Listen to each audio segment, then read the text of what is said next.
Hello, everyone, and welcome to the show. I'm Vanessa Bertinotti, and you are listening to Salute e Biohacking, a podcast where we explore how to optimize health and potential through science, energy, and the art of transformation. Think of biohacking not just as tools and strategies, but as a way of relating to your body with intention. It's about tuning in, evolving daily, and supporting the body, mind, and soul in harmony. Please remember this podcast is for informational purpose only and does not replace medical or therapeutic consultation. If you find this episode valuable, help us amplify its reach, share it, subscribe, and leave a review on your favorite platform. My book, Biohacking Guide, A Journey Through Science, Nature, and Consciousness, is now available on Amazon in English, French, Italian, Portuguese, and Spanish. You'll find all the links in the show notes of this episode. This episode is sponsored by Energy Abiotics, a next level probiotic that has truly transformed my energy, focus, and gut brain balance. Just head to energyabiotics.com and use the discount coupon code Vanessa6. Today, I'm thrilled to welcome Douglas Doman, president and founder of Doman International, and son of the renowned neurophysiologist Glenn Doman, a pioneer of the concept that every child, regardless of their diagnosis, has a potential waiting to be awakened. Douglas continues this approach with passion and rigor, and an approach that has changed the life of thousands of families around the world. We are talking about children with complex diagnoses, cerebral palsy, autism spectrum disorder, Down syndrome, epilepsy, development delays, genetic disorder, children who, thanks to Doman Method, have learned to walk, talk, read, and most important, to truly live. Douglas, thank you so much for being with us today. Well, Vanessa, it's a really great pleasure. And, we share the mutual friend, Dr. Professor Adolfo Panfili. Yes, And I know he has written a book on biohacking as well. yes. And, I looked up the definition of biohacking. Mm-hmm. And so, it's just a very simple definition. Biohacking is a movement focused on using science and technology to optimize human health, performance, and longevity through lifestyle changes and interventions. Yeah. So, according to this, I can say the Doman method is unquestionably biohacking. And my father was doing this 70 years ago. Maybe we would be more like neurohacking, but Mm-hmm. in 1970, we added our nutritional program, which certainly put in the biohacking aspect of it as well. So I now feel like I am a part of you and your audience. Yeah, so you are at the right place. In fact, for me, biohacking is just a new world, but it always exists. There are pioneers in this field that exist long before biohacking word exists, in fact. And your method is a way of biohack brain and to potentiate the brain. But you will explain it more with a lot of example and your experience today. So one of your most powerful statement is every child has potential, every brain can be awakened. This message gives hope to so many families around the world. Let's begin right there. What does this sentence truly mean to you? And how did you come to believe in it so strongly?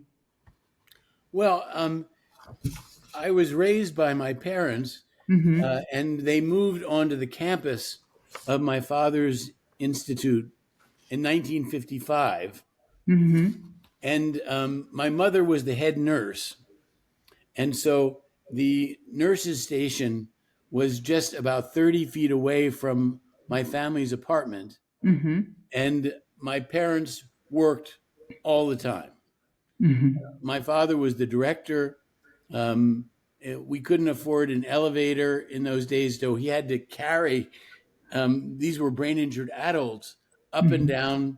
down, 3 flights of stairs many times a day. So I cannot remember a time in my life when I have not been around or living with brain injured adults or children.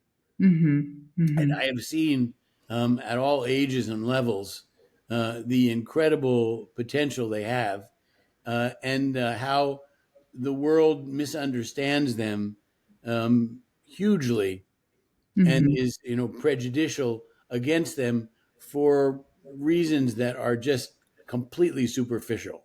Mm-hmm. Mm-hmm. And what is exactly the mission of Doman International? Can you tell us more? Yeah, we empower parents of special needs children to accomplish the impossible. Great. So it's a great, like a bold statement, actually. Very bold statement. Very much so. And, you could say, well, it's an exaggeration, to do the impossible. But the parents come to us and say that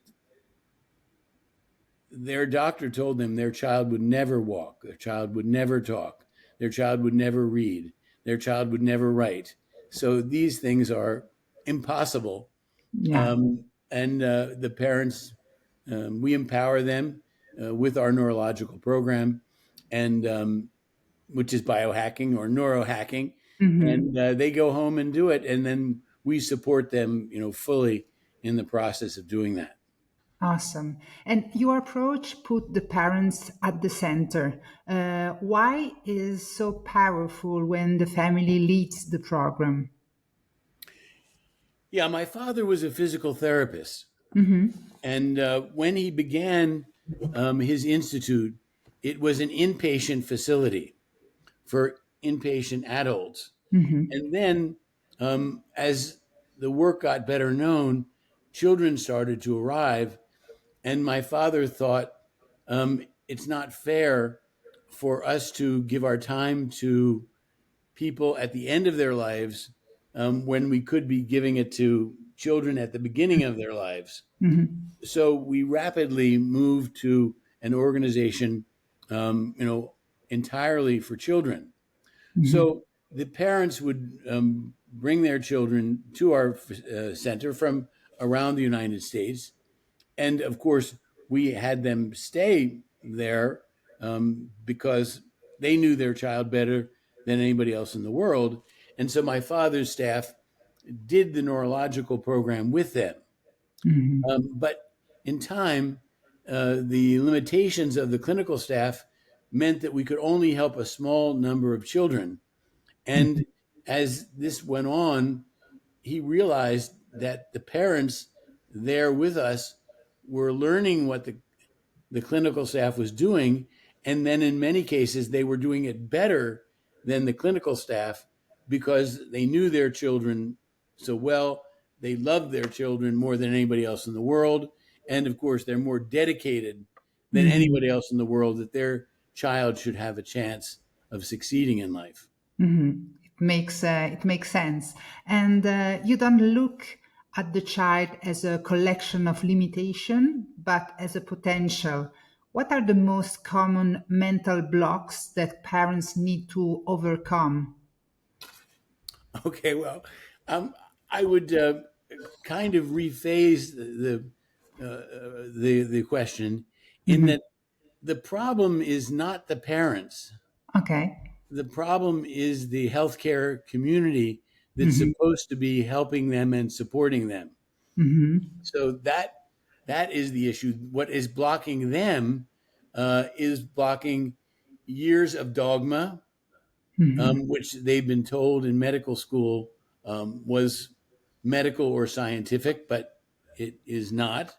Hmm. Um, and they are also blocked by an industry, basically the industry, for brain injured children, which is a multi-billion-dollar international industry.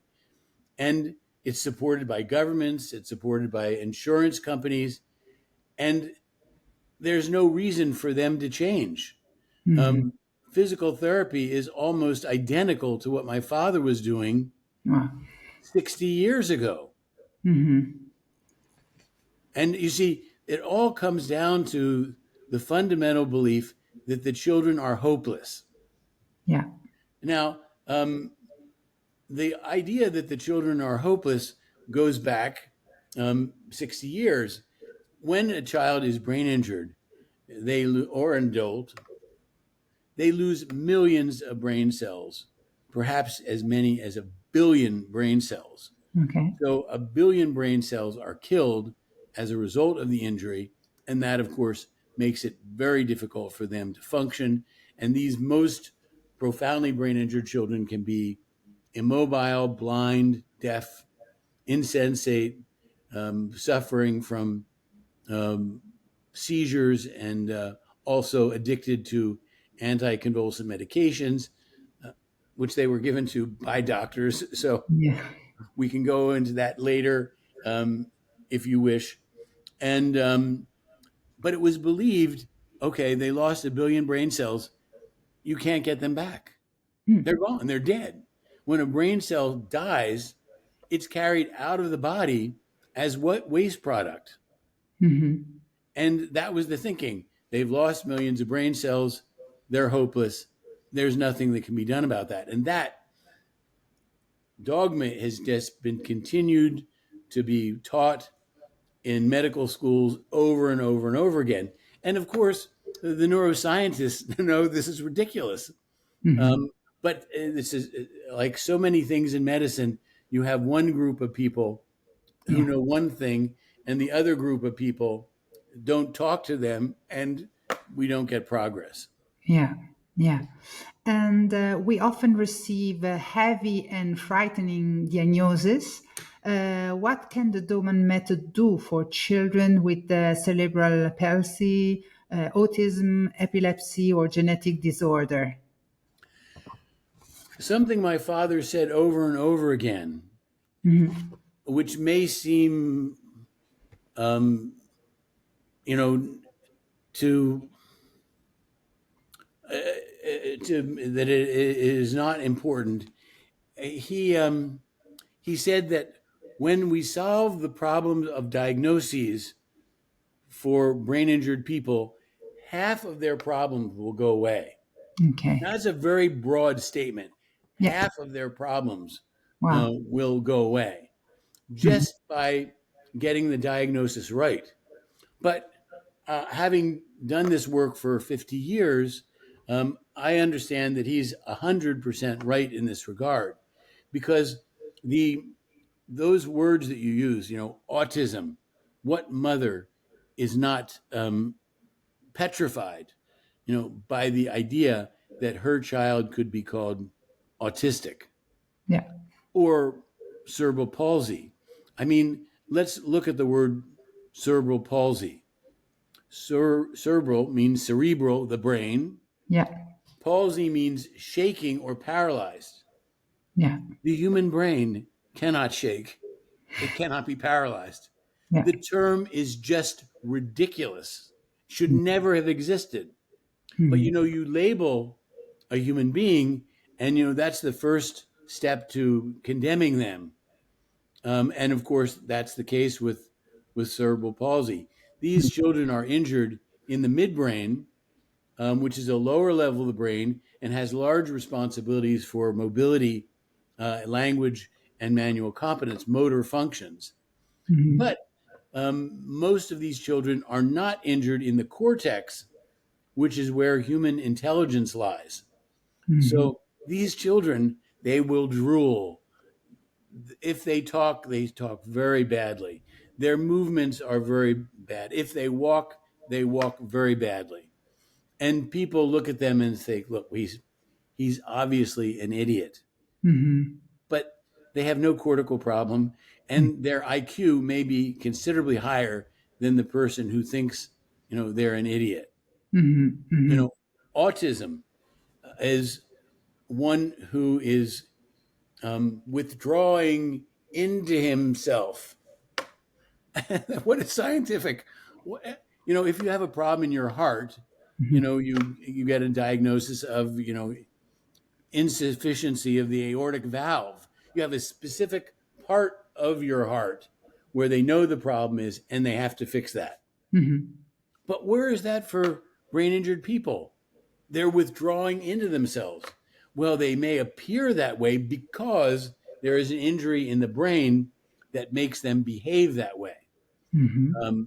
And so, uh, the diagnoses are just labels to put them in a box, put them in a particular institution, and continue the industry, which is self-perpetuating. Mhm. Mhm. You know, And I, can you? I, I'm Vanessa. You can say that I'm very hard, um, but the people that work with brain injured children are good people. Um, they want the best, for the children. But they're in an industry that is not moving. It has no competition, and it's stagnant. Mhm. Mhm. Nice. It's good that you explain the way you see things, and you have the experience to tell more about these topics, because I think we need to inform people and to make this science more aware of how you also um, approach people with the brain injuries. And so today, I think it will be very important discussion, and your view is very important. And can you explain in simple terms what neuroplasticity is and why is the key to change? Okay, so this is a very big and a very important question, and it really gets down to um, everything we do. Hmm. So my father, was blessed to have an incredible mentor, a great genius. His name was Temple Fay. He held the chair of neurosurgery and neurology at Temple University Medical School Hmm. here in Pennsylvania, one of the biggest medical schools. He was a genius, way ahead of his time, Hmm. and he loved these children, as my father did as well, and he realized that the treatments that these children were getting, basically the conventional treatments of physical therapy, occupational therapy, speech therapy, drug therapy, didn't work. They didn't get significant results. Hmm. The reason is because they attempt to treat the symptoms, and you cannot treat the symptoms and expect the disease to go away. I mean, this is this is an awakening that medicine and healthcare is having. That if someone's proposing to treat a symptom, you should run, not walk, to the nearest exit, because it's not going to solve the problem. Hmm. So he and my father realized if they were going to get significant results, and this is right after the Second World War, in the 1940s and 50s, they would have to start to create actual programs that developed the brain. Hmm. We have five sensory pathways into the brain. So everything that you will learn in your lifetime, that I will learn in my lifetime, all of that information comes to our brains through our vision, auditory, tactility, taste, and smell. Now, Hmm. taste and smell are relatively unimportant for human beings. It's vision and auditory that gets us our paychecks, and tactility as well. So they are the principal ones. Hmm. Um, Now, it's been well known by neurology for decades that to get information into the central nervous system, you have to provide the stimulation with frequency intensity, and duration. Mm-hmm. The frequency, intensity, and duration will determine if you actually get into the message. Okay. Now, for our generation, that was raised on television, of course, advertising, tells you Coca-Cola, Coca-Cola, Coca-Cola, frequency, intensity, and duration. And so we become Coca-Cola addicts. Mm-hmm.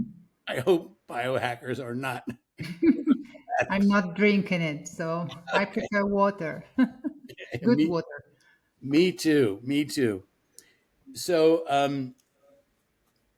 they started to develop sensory programs to get information into the brain to improve vision, hearing, and tactility. Mm-hmm. Now, there are also three basic motor pathways which permit information to come out of the brain, and those are mobility, language, and manual competence. Mm-hmm. So they realized that they had to create extraordinary opportunities to get the information out of the brain through the motor areas. And that was really the beginning of the program in the 1950s. Mm-hmm. Great. And what are the main technique you use to awaken the brain, and how do they work in practice? Yeah, well, this is a an interesting, very interesting thing. So, because my father realized that he would need to train the parents, Mm-hmm. he had to find ways to train them that were inex- inexpensive Mm-hmm. and easy to do. So, for example, children who are blind, and we establish this with our developmental profile. How blind they are, and our most blind children are black blind. Then we also have children who would be considered legally blind, meaning they couldn't drive a car if they were well. Okay. And if we take a black blind child, now remember that our program is a holistic program, so all of the different elements work together. Mm-hmm. And I suppose this is a principle of biohacking, that if you are doing a nutritional program, and you're doing a physical program, and Yeah. you're doing a cognitive program, and you're doing a social program, that the the benefits will be greater because the programs are working together. Yeah, it's a compounding effect, actually, right? Exactly. Mm-hmm. So the results that we have are always in the context of that holistic program. Mm-hmm. And you see, this is the people who have criticized us say, oh, well, your visual stimulation program, if you just did a study where you just gave your visual stimulation program, but the children had no nutritional program, no sleep program, no physical program, no cognitive program. This is the scientific thing to do. Yeah. My father would never use the children as guinea pigs. Mm-hmm. Never, ever, ever.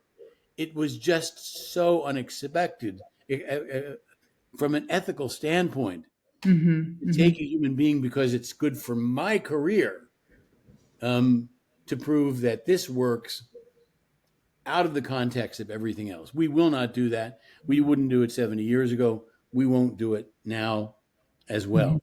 Mm-hmm. So, with the visual stimulation, you can take a very powerful flashlight, Yeah. one that you get, from a hardware store like you have in your house.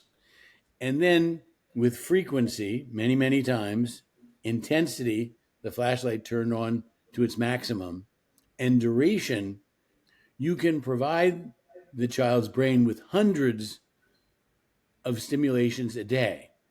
It's done very, very simply. So you stop the light from getting into one eye, you take the flashlight um, and you show the flashlight for 5 seconds, and then you take it away. Then you do the same thing with the right eye, 5 seconds, and then you take it away. And you may do that, 20 times in a session, but Hmm. you may do 20 sessions in a day. So you get 200 stimulations. That process can get children seeing because you're putting the information into the brain through the optic nerve and you're building a pathway into the brain so visual information can get in there. And Wow. the brain injured children, there's two kinds of blindness. There's peripheral blindness, where someone is at a car accident and their eyes get poked. Hmm. Our children are not that, but there is brain blindness. That's what our children are, where their eyes are better than yours and mine because they're 2-year-olds. Yeah, But the problem is in the brain. That's why they can't see. I And you're see. getting that visual information into the brain. Now, Hmm. I've just given you one example Yeah. of a dozen different stimulations that we use to develop vision. Hmm. And so the assessment is the key part of your method, I imagine, because the depending on the state of the child, then you develop a special program for each individual, each child, right? Yes, and this is a very important process because the the assessment scales, of Hmm. which there are many for brain injured children, are incredibly inaccurate, Hmm. and often they have no connection to the brain whatsoever. Hmm. So our institute's developmental profile, which my father spent years researching, has 42 boxes. These Wow. are 42 essential things that a child needs to do well in order to become a perfectly well 6-year-old child. And I say 6 years of old because basically the brain is finished growing at 6. Okay. It will grow a little bit, but the really important growth is there. And that's why, the average 6-year-old, can read. They have thousands of words of language. They can write. They're physically, they can hop, skip, run, and jump. So, from that point on, the brain grows from a qualitative standpoint. They go from reading at a first grade level to reading at a university level. That's Mhm. quality improvement from a neurological standpoint. Okay. And so the earlier child come to you, the better it is? No question about it. One of the tragedies, of our work are the children that are called Down syndrome. You know, I, you know, I don't want to insult Dr. Down, but for millions of children around the world to be labeled with his name, the problem is trisomy 21. It is a genetic problem called trisomy 21. And trisomy babies, if we can get them at 6 months, 9 months, 12 months, it's unbelievable their progress. And Mhm. it's common. And by the way, this is nothing new here. It goes back more than 50 years. 50 years ago, it was basically an accepted part of our program that all trisomy babies will read by the age of 3. They will read independently as well as an average 6-year-old by the age of 3. Wow. And they were called, now we go back to those diagnoses, they were called mongoloid idiots. Hmm. Hmm. Yeah. And what are the main technique you use to awaken the brain, and how do they work in practice? Well, there are. because it's a holistic program, there is a fully cognitive program, which involves, math, um, the reading, general knowledge, problem solving, foreign language. Okay. There's a physical program which involves, well, first getting children walking and running, but many children come to us already able to walk or run. Mm-hmm. And so those programs are um, more of the objective of developing them neurologically through the physical program. And also, if they don't have a problem in the midbrain, that part of the brain that has big responsibilities for mobility, then we can get them to be physically excellent. I mean, they Mm-hmm. can be better than average children their age. Mm-hmm. So we have, this is thousands. I'm not exaggerating. Thousands of 5, 6, 7, 8, 10, 12, 15 year olds who can run 5 kilometers in 30 minutes, which I used to be able to do, Mm-hmm. and are physically really in great shape. Mm-hmm. And what, in your view, makes Doman method so effective? It is just intensity, or is there something deeper? Well, I didn't finish answering your last question Yeah. because there is the cognitive, the physical component, there is the respiratory component. Okay. Now, the great majority of children and adults with brain injury, the reason they're brain injured is whatever happens to them, the last thing that happens is oxygen is being deprived Yeah. of the brain. Mm-hmm. And oxygen is the principal food of the brain.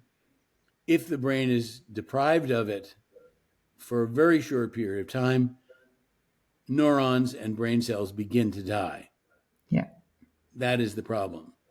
And so, one of my father's brilliant discoveries is in the same way that a lack of oxygen creates the brain injury by enhancing the oxygenation of the brain, which is the principal food of the brain, neurons will grow and develop. Mm-hmm.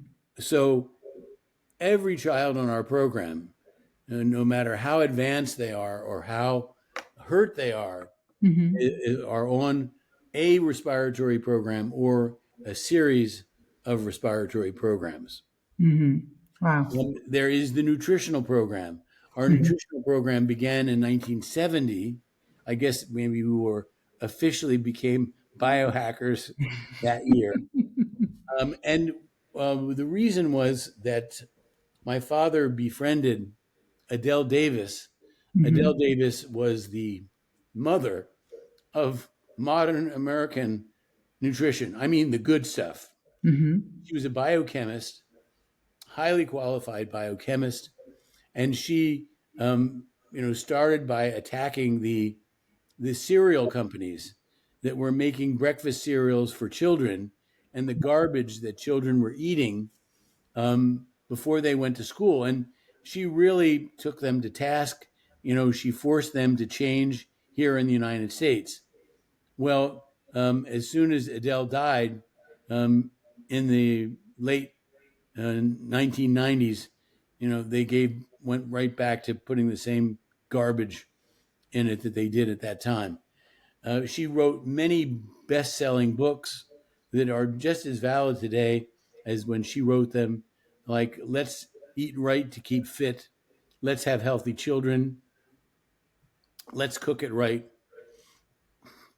and thousands of children are alive today because of her work.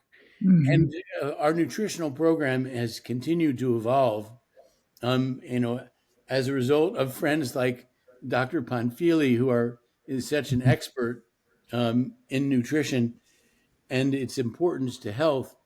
Um, and it's interesting because if we ask parents 20 years ago what's usually the most difficult program, they would say the physical program Mm-hmm. because the physical program, they have to motivate the child to do the physical program. And sometimes the children don't want to. Mm-hmm. And they have behavior issues, and they're not average children. But uh, the nutritional program has become, highly specialized. And, like Dr. Panfili's patient Novak Djokovic, every single child of ours has a very complex series of blood tests Mm-hmm. that they do. And then our nutritional staff goes over that, making a nutritional program as to how the blood can be brought to optimum levels, Mm-hmm. from a health, energy, and immune standpoint.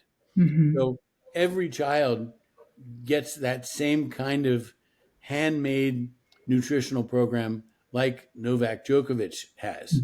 Mm-hmm. And it saves lives. And we are often shocked by the results of the nutritional program, what it can do. Awesome.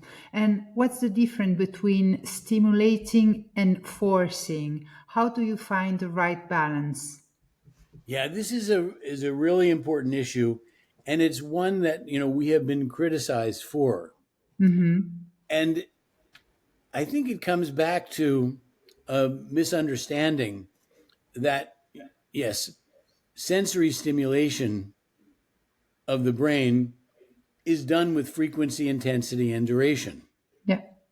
Okay, well, it could be excessive, but we've been doing this for 70 years. We have a protocol that every uh, age of child can only have so much of our neurological program. They Mm-hmm. need, which we consider part of the program, they need time to sleep, which is actually a part of the program. They need time to eat properly, which is also a part of the program. So, and of course, they need time to be with their brothers and sisters and their parents, and go out into the park and all that. Mm-hmm. So we that is all built into a child's individual program. And Mm-hmm. you cannot a program would fail if it was forced. And Mm-hmm. there's nothing brilliant or new about this. If you try to force me to do something, I'm probably not going to do it. If I try to force you to do it, you're probably not going to do it. It doesn't work with human beings, Mm-hmm. and it doesn't work with children. So the program has to be done in a fun way, as a game. And that's, very challenging for the parents because they're doing this day in and day out. So they have to be constantly thinking of new things, to interest the child and to gain their cooperation. And for those who can travel, I know you also offer online programs. Are they truly effective even at a distance? Yeah. Well, you know, everything, I'm trying to think of the date for this, but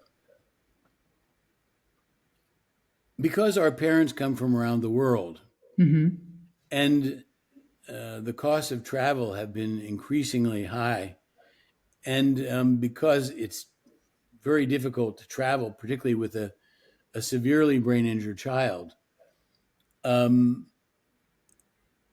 we we realized that we needed to keep the price of the program down in order so that the parents can stay on the program. And what's to have a family that you love for a child who's progressing, um, and the parents run out of money because of the expenses of travel.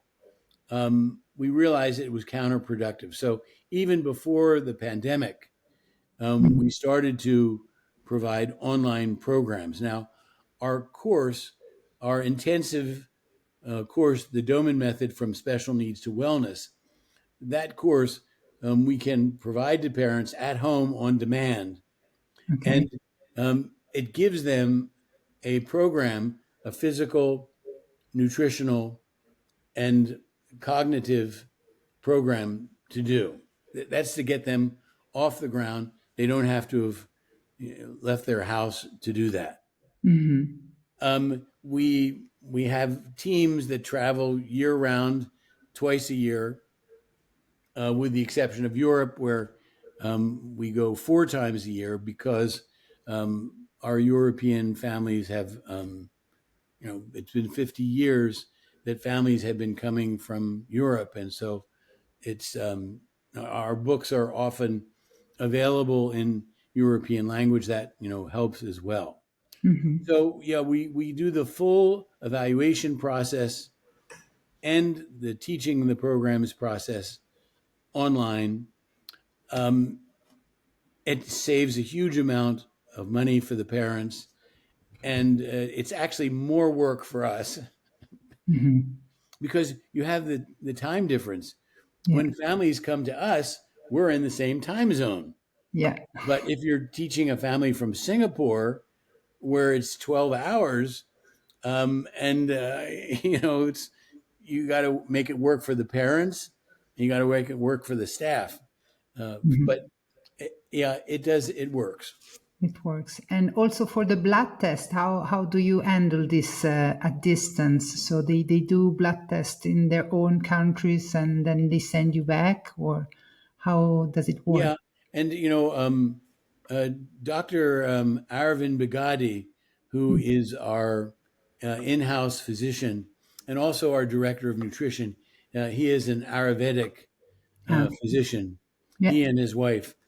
Um, he has made agreements with laboratories around the world to get this done. So we've crossed that bridge. great. And what you would say to a parent who today feels alone, discouraged, or has been told there is nothing to be done? I would tell them to continue to believe in their child and do not ever stop believing in their child. Hmm. And then I would tell them to read the Doman Method book, From Special Needs to Wellness. Great. And so they will find it in libraries and also on Amazon, I suppose, right? Yeah, all of our books are available in Amazon.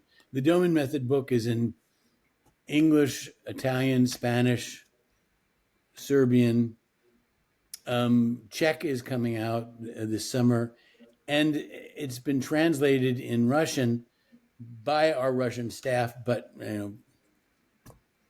it's very sad. We were traveling 2 times a year to see our Russian families, and it's been heartbreaking not to see them. But luckily, because we have 2 staff in Russia, they continue to provide all the necessary services for our Russian families. And can you share a case that deeply touched you, a child or family that taught you something important? Well, this is difficult for me from You an have emotional many cases. standpoint. So I will try to keep my composure. But and this is an Italian family. My father made me responsible for our Italian families in 1978, Hmm. and it's very easy to fall in love with Italians and Italy. So that process happened a long, long time ago. And the this family from Bologna, both parents were medical doctors. Oh well, it's impressive. I know we've had many doctors, bring their children to the institutes, and you know, all of them, I'm sure, have been told, "Oh no, you Yeah. don't know about those people, and don't you know what they do, and so on and so forth." So they survived all of that, and they came on our program, and they brought 2 aunts. These are sisters of the mother, Okay. and they took our course, our introductory course, together. And then the four adults came to every visit together and attended all the lectures. So there are lectures that go with every appointment. So we see the families every 6 months, and then we give them lectures that they take at home to prepare them for the next appointment, anticipating what their next programs will be. So this family had four adults who were all qualified to do the program. Okay. So it was a super infrastructure where no one in the family ever got tired. And we can talk about that because it's a fundamental law of our program that we do not permit our mothers to burn out, that we support them, and they never, ever get burnt out. And this family had already figured it out.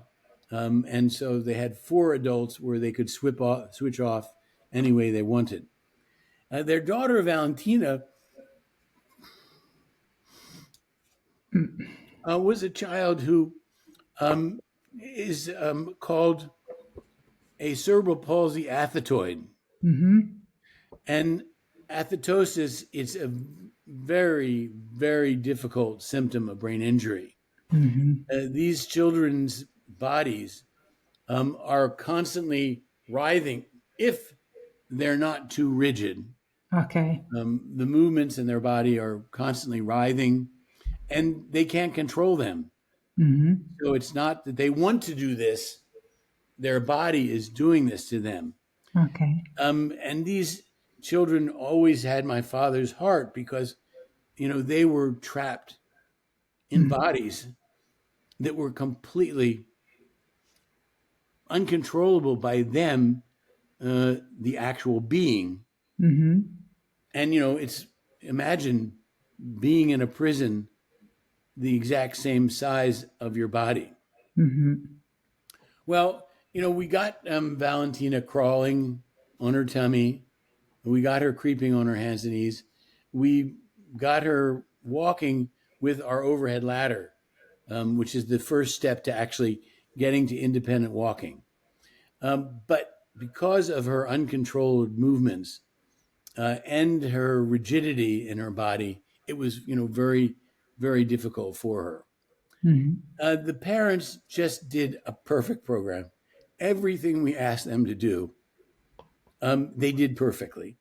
And they were medical doctors on top of that. So Valentina got the best kind of care that you would ever want to have. And the aunts were incredibly sweet people. And again, did a great program. So they worked and worked and worked. Valentina became very intelligent, which, and, she began to talk. These children talk in a very monotone way. They have big respiratory problems, so it's difficult for them to talk, and they often, end up getting out of breath. So they go, well, I want to tell you, Vanessa, it's really important that you do, and they can't finish the sentence because they run out of air, to be able to do that. So, every family has a staff coach.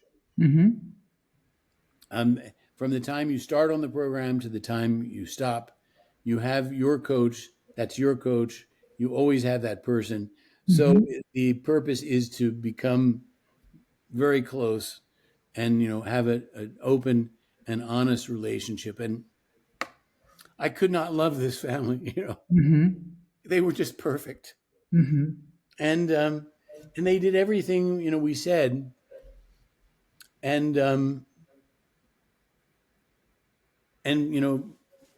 we couldn't get Valentina walking. Now, this was, 25 years ago. So we're much better now than we were at that time. And so, this is, I'm giving you what you could say was a failure. In the end, Valentina did go to university, and she studied theater and, works today in the theater. But to have such a perfect family and not give them what they deserve and need, it only pushes us forward. That whenever I see a 6-year-old girl with cerebral palsy, Valentina immediately comes into my mind that we have to do better for her. Wow. So you point out a difficult, yeah, like it sounds like a failure for you, but yeah, it's something that reminds you to keep doing the work. And yeah, it's very special from you to just tell a story that didn't go well or well enough as you expected.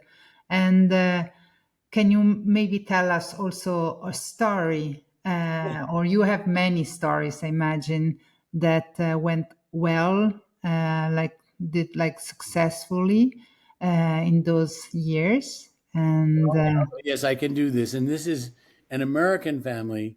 mhm. Um, and in this case, both parents were medical doctors again. Wow. And they came to take our um, How to Multiply Your Baby's Intelligence course. So this is a course for the parents of well babies. Mm-hmm. And they had, read our books. Our work divides into brain injured children and well babies. Okay. And so they took the well baby course when their son Elliot was 2 years old. But in part from the course, where we do talk about brain injured children because it's the foundation for our work, Mm-hmm. um, they began to be concerned about Elliot's behavior. And, by the time he was 3, other doctors had said that he was autistic. Okay. So they came back, for the program for brain injured children. And they did a spectacular job. And the mother um, came onto our staff and became our medical director. Wow. Yeah. And Elliot graduated from the program. Mm-hmm. And in those years, we had a school for well babies, from the time they were born until the time they were 14. And all 4 of my children, went to that school. My son, Spencer, who is the CEO of Doman International, he went to that school with Elliot. So Elliot graduated from the program, went into the school for highly advanced children, Mm-hmm. and then graduated at 14. And he took the college entrance examinations. And in the United States, there's a test that all students hate. It's called the SATs, and the highest in those days, the highest score that you could get was 800. And Elliot in math got 790, Wow. which put him in the top 99.9% of all American kids. Mm-hmm. Wow. What Yeah. a success. And how has the method evolved over time? Because I imagine that over time you adapt the program or you change some stuff. Oh, I mean, my father said if we don't continue changing and doing better and finding better ways to do things, we're done. So, Mm-hmm. I mean, it's a part of our culture. And so the program has become much more intensive. Mm-hmm. That's good for the results, but it means that we need to be careful of our mothers. Mm-hmm. Now, um, Dr. Panfili, who you know, um, uh, and is a dear dear friend, he said to me 10 years ago, you have to take better care of your mothers. Mm-hmm. Well, mothers are the heart of everything that we do in this organization. Mm-hmm. And for him to say, um, we need to take better care of our mothers, it's a basic principle or philosophy. that, he was implying we were doing. We weren't doing it right. And I thought about it, and he also knows frequency, intensity, and duration. So he didn't say it more than once, to me. And then I saw the light, and it's because he did the program with his own two children. This is our Well Baby program. He's actually experienced the program, and understands how it works from a technical standpoint.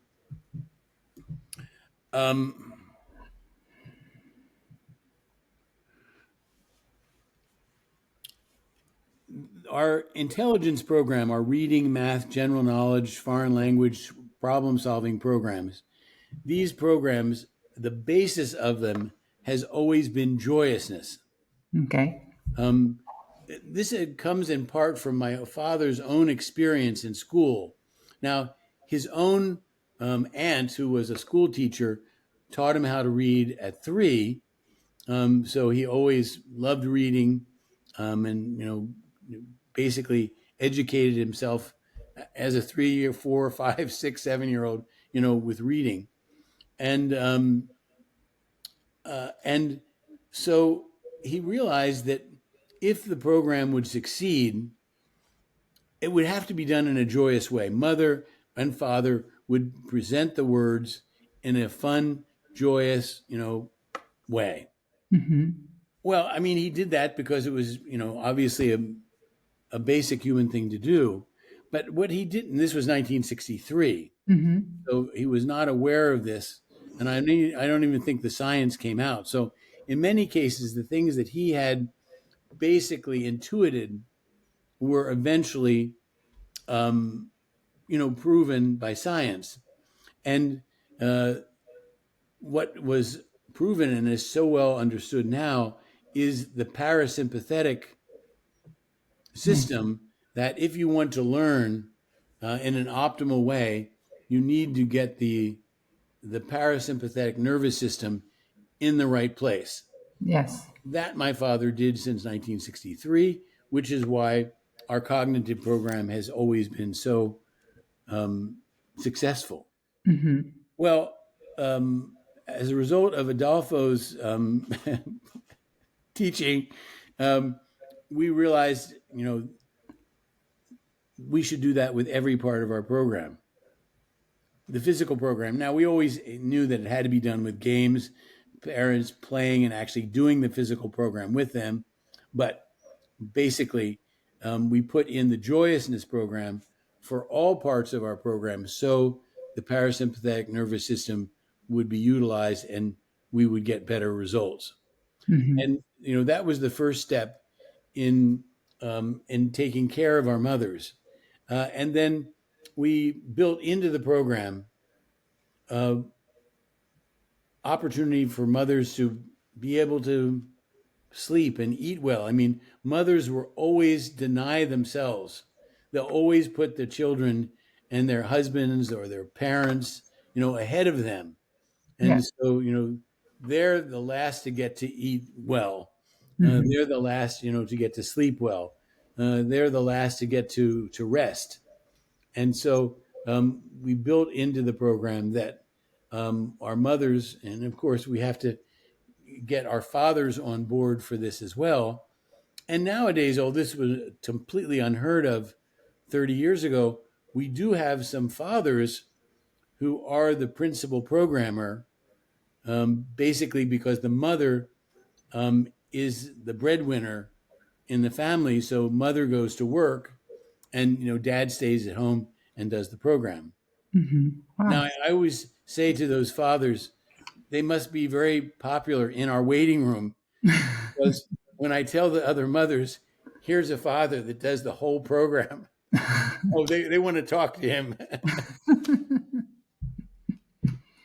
Make Wow. their husbands jealous. And How do you respond to those who criticize you for not following conventional medical protocols? Well, you know, the number one criticism, and I agree with this criticism, is in the past, we have failed to do controlled studies about what we do. And it would take an entire podcast or two or three to explain the history behind that, which is we're not totally innocent, but then our colleagues are definitely not totally innocent as to why that is the case. But what my father did, he tried over and over again to do controlled studies with major universities and could never get their cooperation to do it. He said, okay, I'm not going to work with you anymore. Parents are the answer to brain injured children. And I'm putting all my time and attention on the parents, helping them and designing new programs for brain injured children. So he withdrew really from, that particular scene. But what he did do was he maintained meticulous records of the progress of the children. Now, we've seen more than 35,000 brain injured children and adults, and we have never thrown out a clinical or medical chart in 70 years. We have the biggest archives in the world in terms of brain growth and development of brain injured children. And all of those people were evaluated using our developmental profile. So the exact same measurement tool was used to determine the progress that they were making as a result of our program. And so my father made 13 significant points of progress that the children have, and he called these victories. And victories are the ability to see, the ability to read, the ability to hear if you're deaf, the ability to understand, the ability to crawl on your tummy, creep on your hands and knees, walk and run, the ability to talk, the ability to write, the ability to have no seizures, to be seizures free, and to be detoxified from anticonvulsant medications. And then the 13th is actual graduation from the program. So we have maintained records over 70 years, and there are thousands of victories. That is the proof that our program works. We have the charts. We can go and contact the parents. And then we've been doing it so long, we're now into 3 generations of people who have been on our program. Now, I'm happy to say that Doman International is doing research with the University of Haifa in Israel and the university, the medical school in Havana. And so we've published our first article in the journal Disabilities and Rehabilitation, the International Journal of Disabilities and Rehabilitation. And so what the researchers did in Havana, this is not us doing this. This is not us doing us. Yeah. This is totally independent neurologists who took our developmental profile and our protocol. We went and trained them how to do it. Yeah. And then they used the Brunet-Luzine scale. It's a French scale of neurological assessment. And so all 30 children were evaluated on both scales, and it determines their neurological age. Well, on our scale, a child's neurological age would be 3 months. In Brunet-Luzine, it would be 3.2 months. Or in our scale, it would be 47.6 months. Brunet-Luzine, it would be 46.8 months. So there was a very careful correlation between the two assessment methods. And this was brilliant. The researchers, they chose Brunet-Luzine, totally accepted means of medical neurological evaluation. And by correlating it with our developmental profile, since that basically it's A equals A, well, if A is accepted, then there's no reason that the other A shouldn't be accepted. So that has now been published. It's the first phase. And now the next phase, we need to do another 150 children. We've done 100. And so that'll be the second phase. But when that happens, because in the 100 done that we've done now, 130 altogether, the correlation has remained the same. So it means that there's every indication when the articles are all published that our developmental profile will be accepted as a mainstream means of neurological evaluation. Wow, Now, that's that will be a great victory because yeah, hospitals will be able to use it, and that will be wonderful. But the best part of that is those 35,000 people, brain injured adults and children, who were all evaluated on that scale. All of the results now become valid. yeah, that's extraordinary. Yeah, awesome. And if you could give just one practical piece of advice that that a parent with a child in difficulty could start applying tomorrow, what would it be? Well, it would be different, based on the kind of injury that the child had. But for example, for a child who couldn't walk, the first piece of advice would be to put the child down on the floor. Well, babies learn to move because they're given opportunity to be on the floor. And they learn to crawl, and they learn to creep, and eventually they stand and walk. Now, because we have a program for well babies, unfortunately, over the years, their well babies are having less and less opportunity on the floor, which is creating developmental problems. Okay. Even the American Physical Therapies Association, not our best friends, even they say you have to give your babies more tummy time because babies are not moving and it's taking too long. And then if that's not bad enough because of our terrible American diet, the babies are becoming very heavy. And if they're heavy, then mobility is more difficult for them. Yeah. We want our babies to be light and svelte.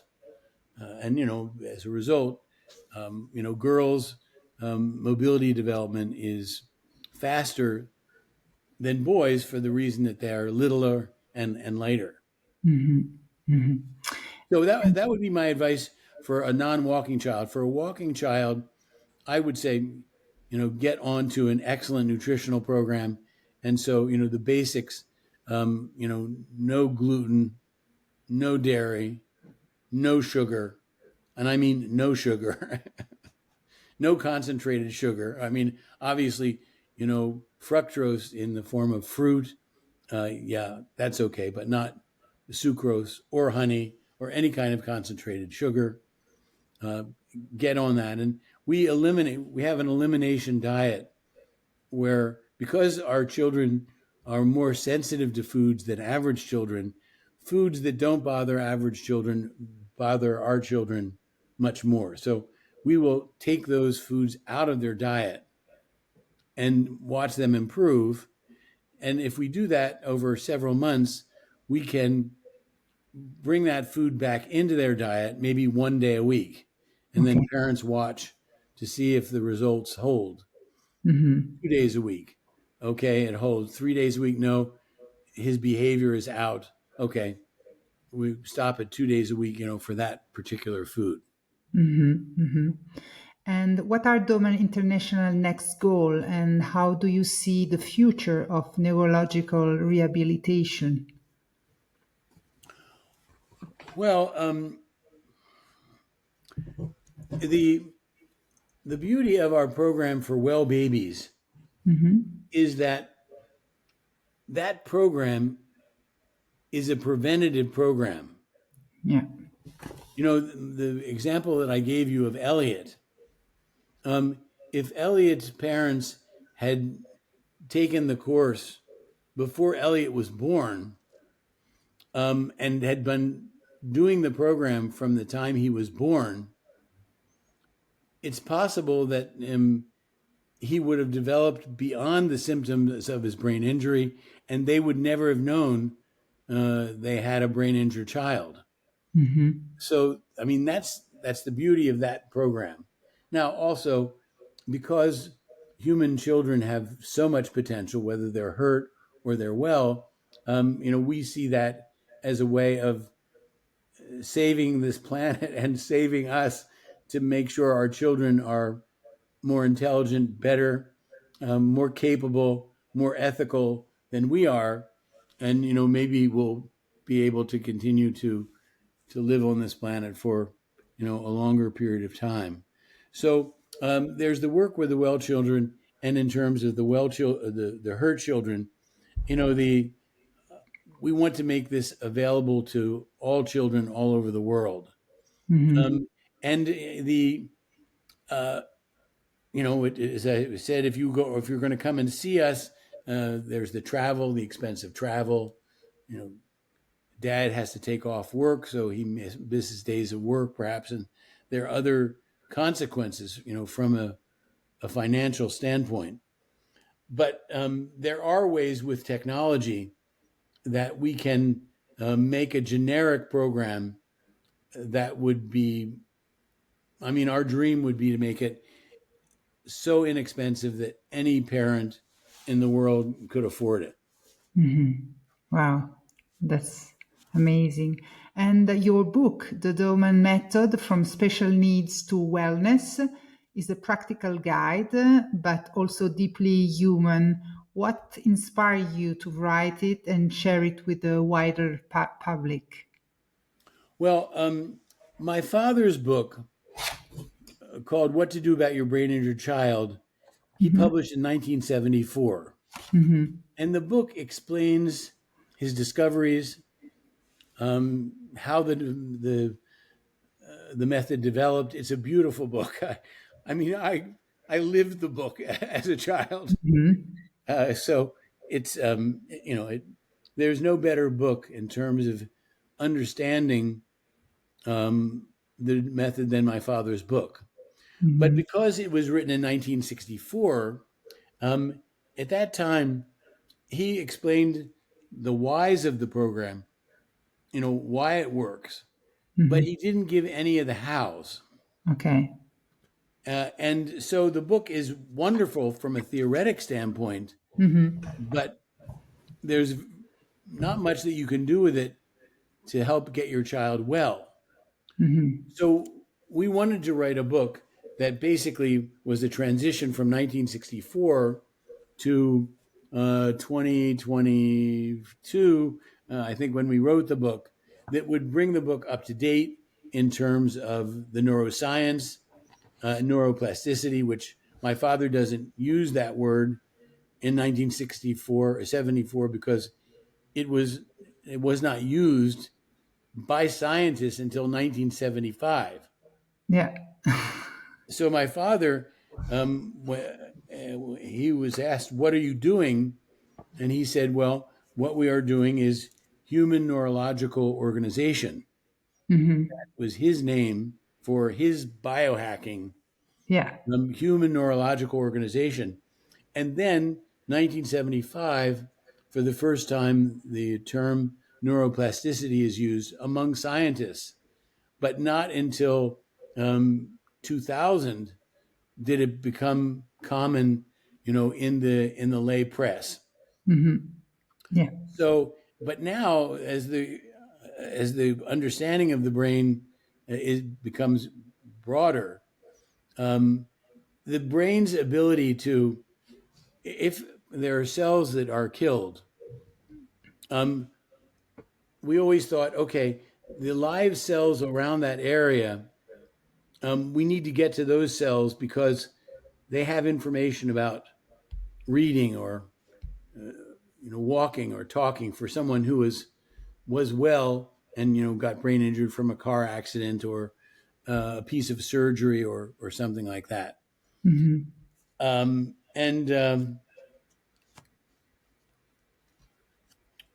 so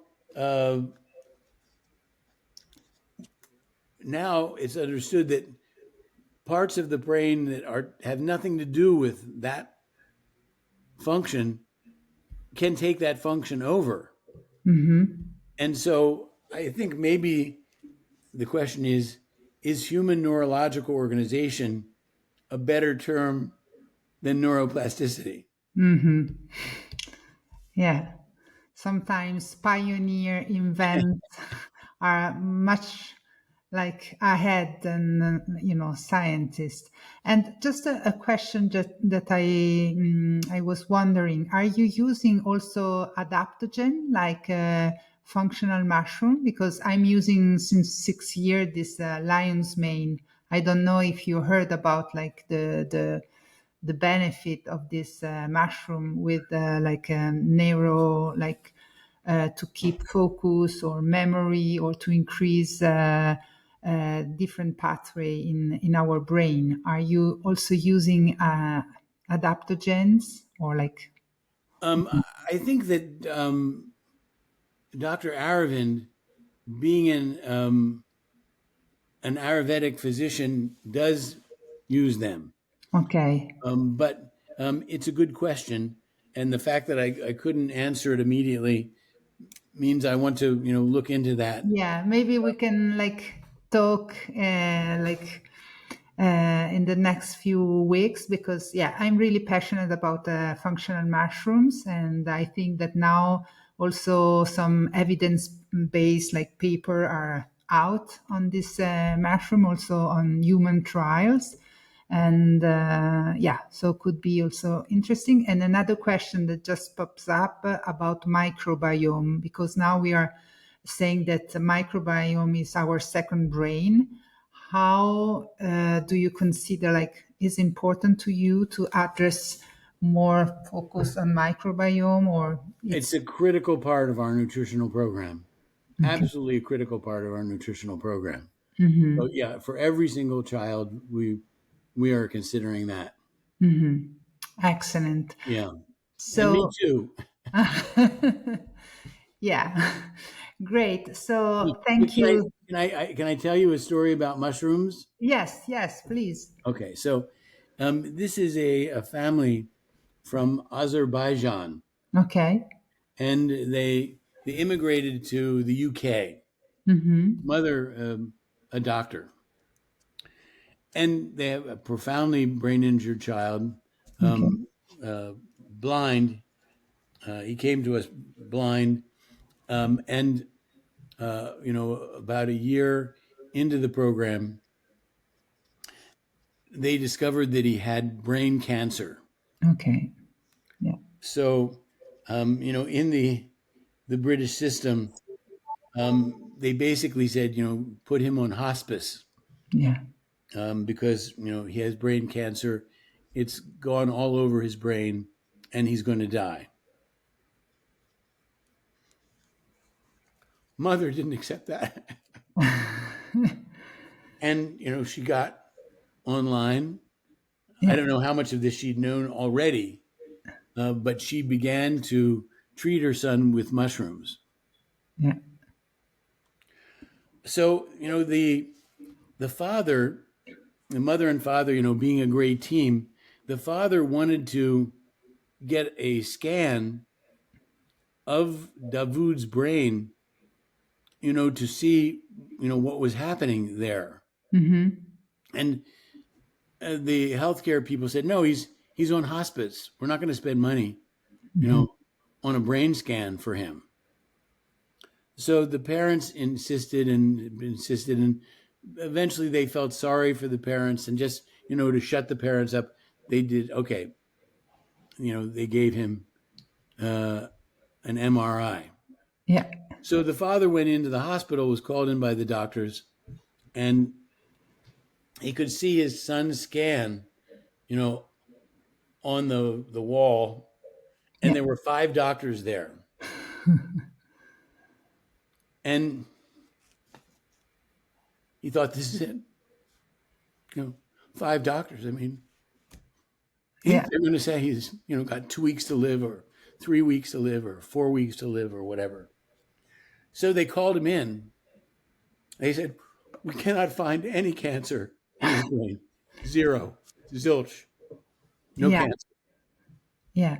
So yeah, those functional mushroom are really like powerful. I don't like to say that are magic, but some magic happen. And I also heard some different stories about cancer healing with mushrooms. I think that now there is like a boom also in this industry, and like 90% of those mushrooms come from China, and many of them are not really like anything about inside the supplement. There is no mushroom, in fact. But yeah, if you look for real like quality mushroom that are like grow in a very beautiful environment, I'm using in mushroom from Finland actually. And also the method of extraction is powerful, because you know that mushroom, if they just live on a bad soil, they suck everything. So if the soil is not good, they could also harm. So it's the point is to find really good mushroom with good quality, and like also a company that is very ethical. So has Well, behind I didn't give you the punchline for my story. yeah. But I And understood what happened. and so the doctor said there is no cancer. Yeah. They didn't ask, what Why? did you do? They didn't ask, what did you do? They didn't ask, what did you do? Yeah, they just thought a miracle happened and that's it. They didn't want to know, probably. But I Or, mean, they're medical. They're supposed to be scientists. You want to know why? Why did this happen? yeah, And and for the parents to say, yeah, we use these mushrooms. Well, I would be writing them down. Where can I get them? How yeah, much do they cost? yeah, yeah. For me, it's really, they are powerful. And that's why just this question pops up, because I thought maybe you are using it for brain, to heal. So it was really an awesome episode. Thank you. Really, also emotional episode actually, because we could feel that your heart is with those parents and with those children. And so thank you very much for your time, for your kindness. And I will leave all your contacts in the show notes of this episode. And your work is a concrete form of hope, grounded in love, science, and action. Thank you for your work and this episode. I'm sure that it will resonate and go where he should go. Actually, that's why I prefer, because I know that you speak Italian as well, but I think to do it in English has more reach, because you are working around the globe. So thank you again, and Well, have thank a you so much, Vanessa.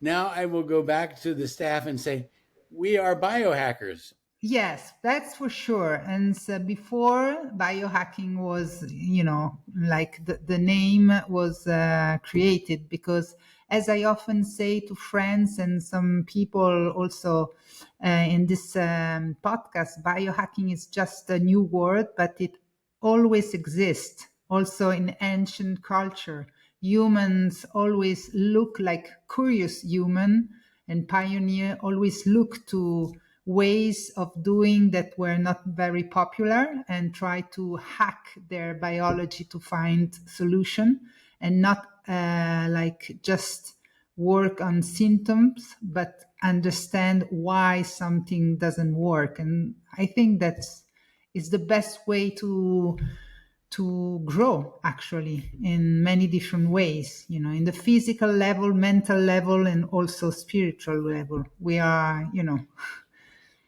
and we never finish to biohack ourselves, actually, because there is no end. It's just the process, it's just the journey that it's interesting, you know yeah. Thank you so much. We're deeply appreciative.